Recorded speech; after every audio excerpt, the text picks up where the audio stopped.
અને और पीछे की पीछे हो जाता रहो, छोड़ दो। तो पीछे होगा ऐसा अब आप बस बस भैया बस चलते हुए लीजिए। वो उसको पत्र को खोलिएगा। पत्रक वाले ये सामने दिखाइए, ये वो चेक है।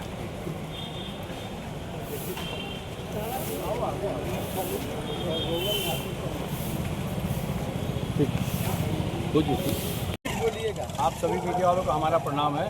हमारा नाम शैलेंद्र प्रताप सिंह पंपम है। मैं स्वर्गीय मैनेजर सिंह जी का पौत्र हूँ। उनके बड़े पुत्र स्वर्गीय योगेंद्र सिंह जी का मैं पुत्र हूँ और आज इस बलिया की धरती पर, पावन धरती पर मैं आया हूँ।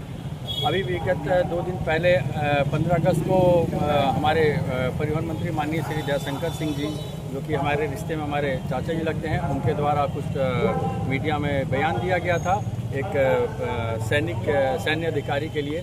मैं उसी के लिए यहाँ पर आज आया हूँ।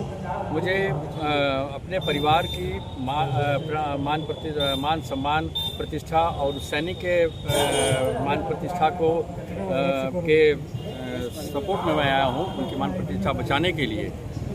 देखिए, मैं स्वर्गीय मैनेजर सिंह जी का पौत्र, मैं अभी यहाँ पर बलिया में आ जाने का कारण ये 3 बिंदु पर मैं बात करना चाहता हूँ।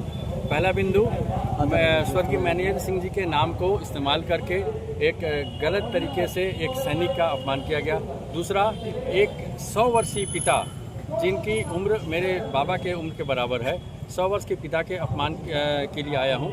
और दूसरा, एक सैनिक जो अपने परिवार को छोड़ करके बॉर्डर पे डटा रहता है।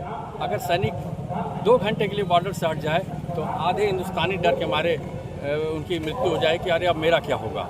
उसमें से मैं भी एक हूँ। मैं भी जानता हूँ कि अगर सैनिक बॉर्डर पे डटा हुआ है तो हम यहाँ पर सुरक्षित हैं। हमारी सांस, हम आज की यहाँ पे सांस ले रहे हैं तो हमारे सैनिकों की बदौलत हम यहाँ पे सांस ले रहे हैं। और उस सैनिक के लिए अमर्यादित भाषा का प्रयोग किया गया। मैं आपको बहुत कुछ बताना चाहूँगा। एक तो ये कि देखिए, आप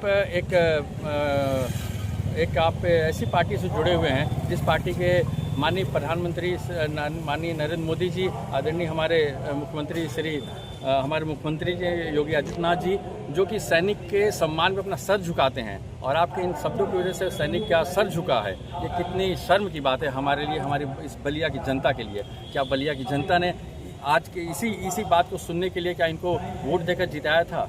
क्या यही उनके लिए सम्मान की बात है? और बार बार वो कहते हैं कि मैं स्वर्गीय मैनेजर सिंह जी का भांजा हूँ, स्वर्गीय मैनेजर सिंह का भांजा हूँ। आज मैं आपको बताना चाहूँगा, स्वर्गीय मैनेजर सिंह जी के भांजे हैं, ठीक है, वो रिश्तेदार हैं।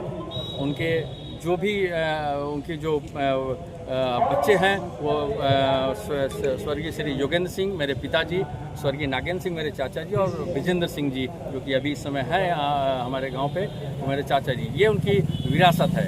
इसके अलावा जो भी हैं, मैं आप सबसे भी निवेदन करूंगा कि कृपया करके उनको उनकी विरासत के रूप में न लें, उनको एक रिश्तेदार के रूप में लें। रिश्तेदार होते हैं, एक मान सम्मान को बचा के चलते हैं। मेरे संग हमारे रिश्तेदार यहाँ पे आए हुए हैं।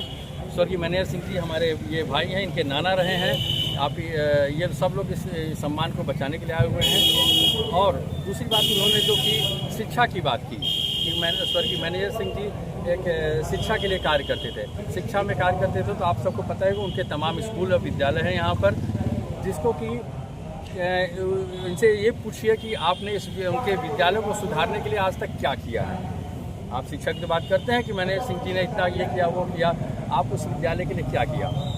विगत लगभग 1 वर्ष से मैं विद्यालय का काम देख रहा हूँ, ठीक है। उस विद्यालय के काम को देखते हुए मुझे पता चला कि उसमें बहुत सी अनियमितताएँ हो रही हैं, वित्तीय अनियमितताएँ वगैरह सब कुछ हो रही हैं। और वो कर कौन रहा था? विगत 3 वर्षों से वहाँ तैनात डॉक्टर राम शर्मा, जो हमारे प्राचार्य थे, जिनको कि सह मिला हुआ था हमारे माननीय मंत्री जी श्री जयशंकर सिंह जी, जो हमारे चाचा जी, इनका मिला हुआ था, ठीक है। इस पर अभी मैं आऊँगा। सबसे पहले बताना चाहूँगा, जो बार बार हमारे बाबा का नाम लिया जाता है, ठीक है, आप लीजिए नाम बताइए, लेकिन आपको सिर्फ उन्हीं का नाम क्यों याद आता है? हर एक इंसान अपने माता पिता के बल पर आगे बढ़ता, माता पिता का नाम सम्मान। उनके पिताजी माताजी जो हमारे बाबा ही लगते हैं, स्वर्गीय विंध्याचल सिंह जी, मैं बड़े गर्व के साथ उनका नाम लेता हूँ।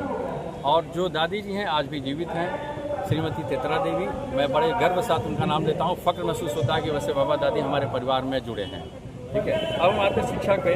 तो जो विद्यालय के लिए जो किया गया वो तो मंत्री हैं, ठीक है, सरकार ने उन्हें पद दे रखा है, उस पद की गरिमा को पता नहीं बना कर रखे या नहीं रखे, या आप बेहतर बता सकते हैं, बलिया की जनता बेहतर बता सकती है। लेकिन उसमें कुछ चीज़ें जोड़ना चाहूँगा। वो चाहते तो भले उस विद्यालय के लिए अभी तक बहुत कुछ कर चुके होते, लेकिन उसमें क्या उनसे पूछा जाए कि एक ईंट भी आपने इस विद्यालय में जोड़ी है आज तक? एक ईंट भी जोड़ी है आज तक? बशर्ते उनके हमारे इसी ज़िले के कुछ लोग हैं जो कि हमारे सगे रिश्तेदार नहीं हैं, जैसे हमारे श्री नीरज शेखर भैया हैं, या फिर हमारे क्षेत्र के प्रमुख राकेश जी हैं। उनसे सिर्फ चर्चा में उन लोगों से मैंने इसे विद्यालय की बात की। उन्होंने तमाम 2-2 वाटर कूलर उसके सोलर के साथ और सड़कें अंदर तक बना दी, बिना हमारे विद्यालय के 1 वर्ष के अंदर बिना 1 रुपये का उसको छुए हुए विद्यालय का ये कायाकल्प कर दिया गया है। जो लोग बाहर के हैं वो लोग तो विद्यालय के लिए बिल्कुल न्यौछावर हुए पड़े हैं, और आप हमारे परिवार के होकर के और रिश्तेदार होकर के, और आप केवल स्वर्गीय मैनेजर सिंह जी का नाम भुना रहे हैं अपने चुनाव जीतने के लिए। चुनाव जीतने के बाद कौन मैनेजर सिंह और क्या, सिर्फ अपनी जहाँ पे फायदे की बात आती है वहाँ पर उनका नाम इस्तेमाल किया जाता है। क्या लग रहा था कि इससे पहले जब विधायक ये नहीं थे जी। तो क्या मैनेजर सिंह का कभी नाम लेते थे? मैनेजर सिंह का नाम तभी लिया गया है इनके द्वारा जब इनका कुछ अपना फायदा हो। उसके द्वारा आज तक पूछा जाए कि क्या ये विद्यालय में चुनाव जीतने के बाद उस विद्यालय में कितनी बार गए हैं, और वहाँ के शिक्षकों की कितनी बार उन्होंने चिंता की है। और शिक्षकों की बात आई है, आपको मैं बताना चाहूँगा